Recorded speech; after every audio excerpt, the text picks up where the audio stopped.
Satu penghormatan bagi menyaksikan perkembangan dan kejayaan INSIAF yang kita banggakan kerana ia memberikan satu kerangka untuk membolehkan kita mengasak pemikiran, mencari jawapan kepada permasalahan yang timbul dan berbangkit.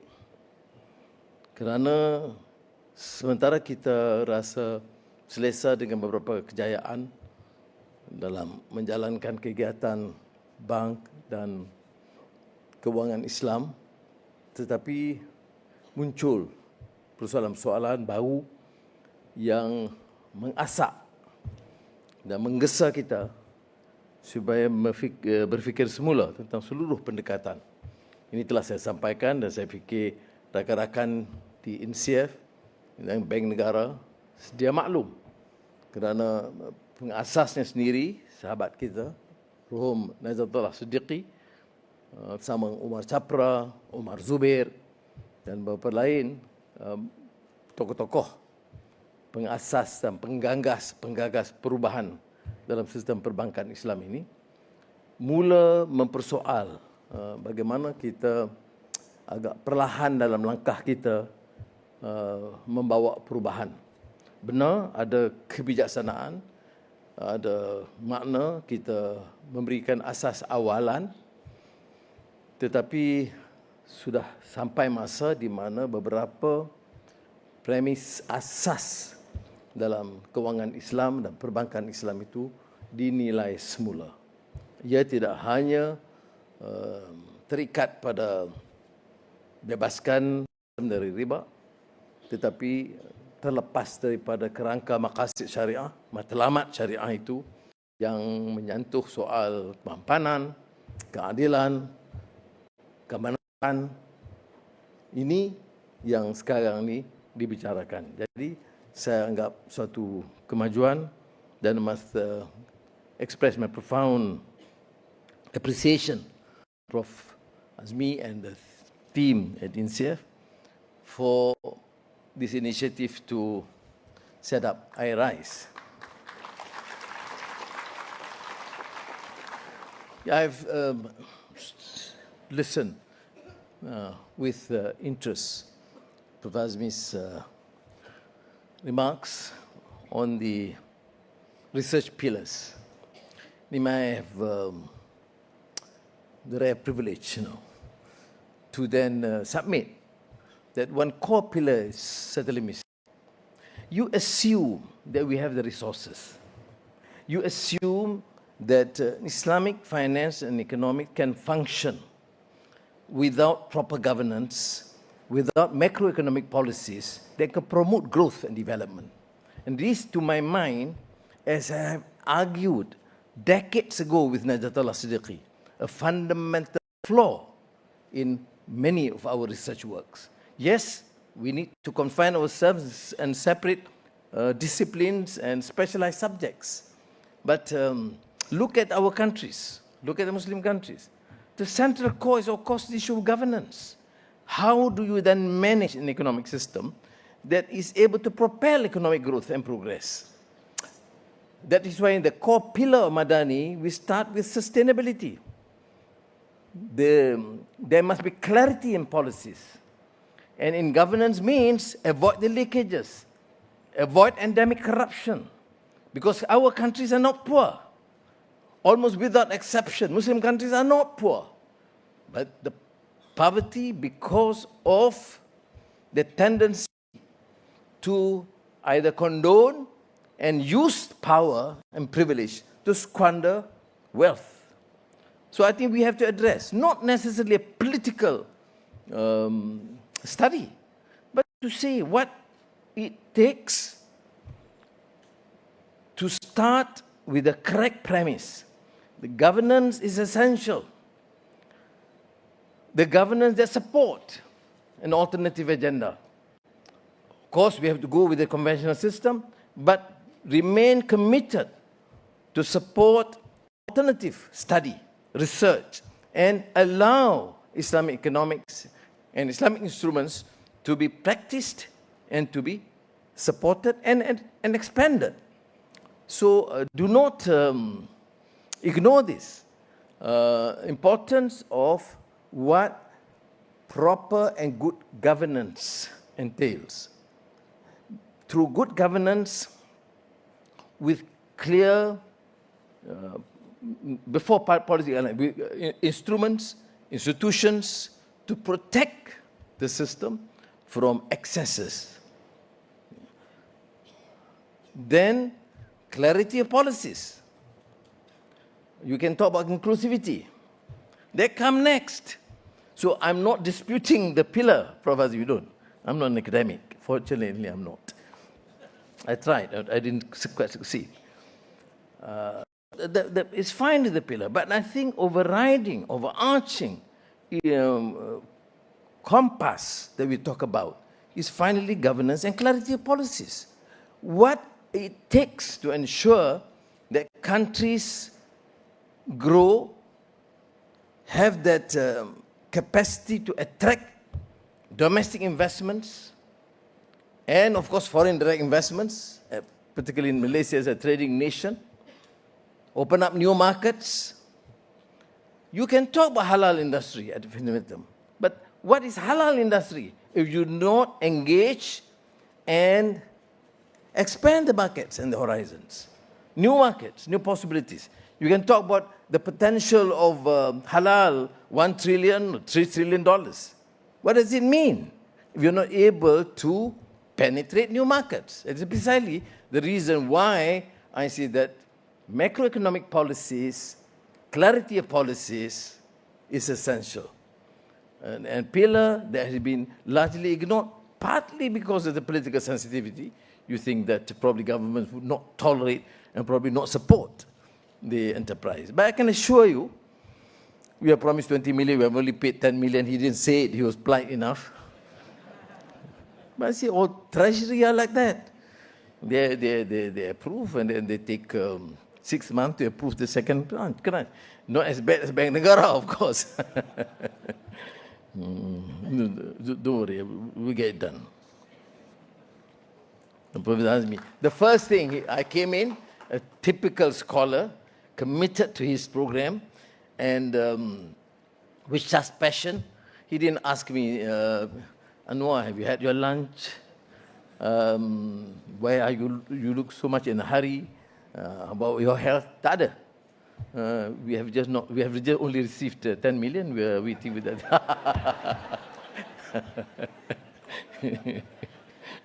No, I apologize. I'm a bit late today because I was entertaining the official visit of the President of Poland, President Duda, and he is, of course, extended his time a bit. He is supposed to leave. He was supposed to leave at 1:30, but he continued, and we had some healthy exchanges because he happens to be now chair of the EU, European Union, and he thought that it would be useful to then explore new markets and possibilities in his engagement with me as, of course, for Malaysia, but also as chair of ASEAN. So that's why I think we extended, I think, 45 minutes extra. Now, so you know the projected value of the halal industry, even, as I've said, but it stems again about governance, about proper certification, the right strategy. You see, these things had got to be discussed. You know, we are known to be one of the major centers of certification. What do? China said, we want halal industry, can JAKIM help with the certification? Then Vietnam, then just now Poland. But what do? Is our role just provide certification, or our role to view the interests of Islamic economics as a whole? You give certification. You say, look, work with some industries here. Have joint ventures. So you will have that new penetration, new markets from China, but having Malaysian business interests in place. But that has been our new instructions and directives, so that Jakim, for example, work with HRD. Now, Prof, you must insist that these issues must be studied in greater detail. That would help us, the policymakers, to conduct and devise policies that would enhance the entire Islamic economics, from banking to takaful, to other instruments, and to halal. And then, of course, the whole macroeconomic picture from Islamic economic standpoint is relevant. We don't see economics as homo economicus, an economic man. We see economics as I tried to espouse in the Madani concept on justice, to resolve the problem, and inequity, to ensure participation and of women in the workplace. These issues must be dealt with by the Islamic Bank, because it's not necessarily an issue that's been, for example, the core issues deliberated by our conventional banks. I know all bankers are here. I'm supposed to support all banks. Yes, I do. But to us, sustainability is not sustainability in the Western mindset or framework. Our sustainability stems from the whole issue of humane governance, of justice, of compassion. Sustainability, mampanan by itself, is a strong value-laden word. It has strong message about values. That's where we depart from sometimes from the economic precepts in the conventional understanding. That to us, sustainability must entail what we term as values of justice, of compassion. So we have to deal with the issue of abject poverty. I would certainly say that in terms of governance as a whole, would fail. We don't address these issues. Of course, climate is one. Gender participation is number two. Abject poverty, which must be addressed. And in the macroeconomic framework, the new technology. How do we ignore in NCF, for example, governance that would focus on the need to drive the new talents, on the issue of artificial intelligence, digital transformation, to energy transition? They are relevant. There's new subjects. It's not just between conventional bank and Islamic bank and instruments anymore. So it has to be expanded. So don't worry, I'm not reading my text. I just thought of something else after listening to you just now. So I'm just sharing some of my concerns and impressing upon you that we should start with the core pillars, yes. I don't think everyone should be talking about governance and anti-corruption, and no. But I think that policy, both the leaders and the corporate players and those who talk about Islamic finance and the financial instruments must be reminded that one of the major flaws in the issue of governance is not just that they're not Islamic in terms of Islamic instruments, but because they're blatantly corrupt and abuse of power. So I think we have to address this. Failure as a country is not because, oh no, you fail because you don't follow the Sharia. That's what I learned in the 70s. But when you start reading and probe deeper into this, you realize, of course, it is our duty to understand the Sharia and try to apply. But the failure is, of course, basic human flaw of endemic corruption. Of course, if you ask me then, Anwar, now as Prime Minister, why not doing your utmost? Of course, I do it to the best of my capacity. Uslah mastata'tu, keupayaan. But we have to move. Okay, there are some impatient ones say, no, move down. You can move down or you'll be thrown out tomorrow. So it has to be with wisdom. Bil hikmah means a lot, not only in how you profess, but how you act. Do you have these resources? Do you have the necessary support? Are you able to convince the ruling elite and the professional elites that this is a mission that must be supported by all? Okay. And what are the stages? Where do you begin? Can you just undertake this massive reform in a year, or 2 years, or 3 years? I don't know. I don't have all the answers. But what I know is there's no turning back. What I am certain is that every month and every year there must be some progression. Okay. For those who are impatient, who wants fast growth, I mean, they're of course blinded to the facts and the reality. Okay. Number one, if you talk about keadilan, we have 36 in Parliament. If you talk about Pakatan Harapan, we have 82 in Parliament. It's not even a simple majority. So there is a coalition that we work together.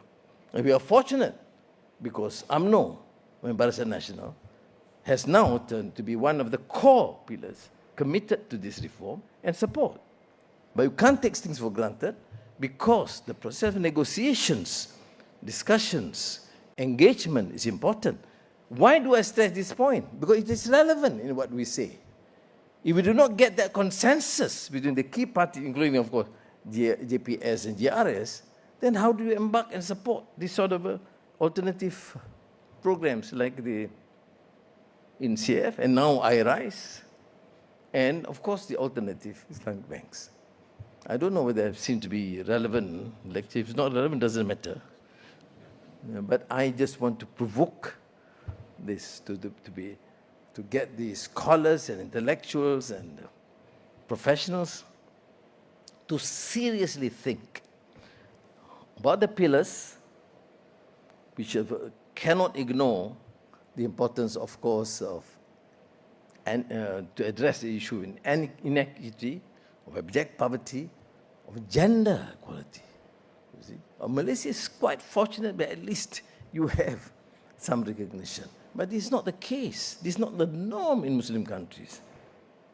So we need to make sure justice is not what our obscure sort of interpretation, but something that we truly believe and continue to act to make sure that, as I remember Marhum Ismail Faruqi used to tell me, is actualization of the ideal. To how to implement that. That's, of course, the major test. So, terima kasih Abang Azmin. You kena susun semula ucapan saya. Lebih teratur. Dan kemudian biar saya edit dan you boleh edit. Jadi sekali lagi saya ucap terima kasih dan satu penghormatan dan tahniah kerana kejayaan IRISE. Assalamualaikum warahmatullahi wabarakatuh.